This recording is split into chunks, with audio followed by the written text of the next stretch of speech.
Praise the lord. హల్లెలూయా. క్రీస్తు నామంలో మీ అందరికీ హృదయపూర్వక వందనాలు తెలియజేస్తున్నాను. ఈరోజు పరిశుద్ధ బైబిల్ గ్రంథం నుంచి ఒక చిన్న మాట మీకు గుర్తు చేయాలని ఆశపడుతూ ఉన్నాను. సామెతల గ్రంథము 22వ అధ్యాయము 1వ వచనం. గొప్ప ఐశ్వర్యము కంటే మంచి పేరును, వెండి బంగారముల కంటే దయను కోరదగినవి. ప్రియమైన దేవుని బిడ్డలారా, చదువుకున్నటువంటి యొక్క వాక్యాన్ని మనం జాగ్రత్తగా పరిశీలన చేసినట్లయితే, గొప్ప ఐశ్వర్యము కంటే మంచి పేరును.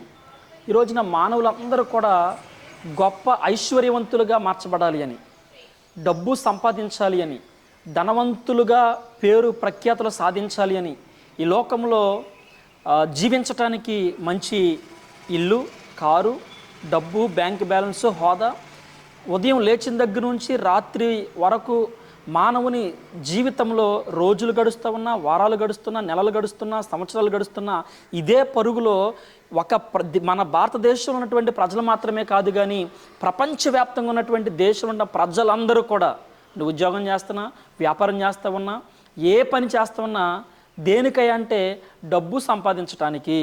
అంటే ప్రతి ఒక్కరు చెప్పేటువంటి సమాధానం ఏంటంటే ధనం సంపాదించాలి. ఈ ధనం సంపాదించేటువంటి కోణంలో నిజాయితీగా సంపాదించేవారు ఉన్నారు, అన్యాయంగా సంపాదించేవారు ఉన్నారు.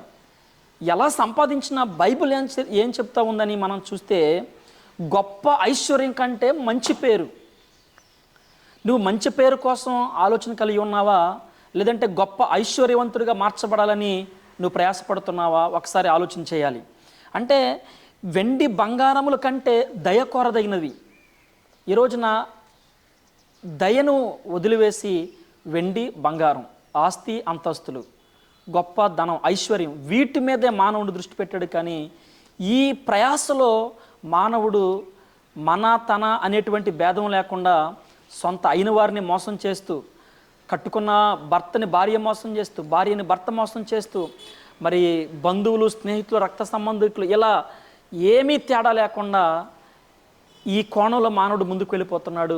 ఒకవేళ ఇటువంటి కోణంలో ఒకవేళ నువ్వు ఉంటే కనుక దయచేసి సరి చేసుకోవాల్సిందిగా ప్రభు పేరట మీకు మనవి చేస్తున్నాను. ఎందుకనంటే గొప్ప ఐశ్వర్యం కంటే మంచి పేరు, వెండి బంగారాల కంటే దయ కోరదగినవి.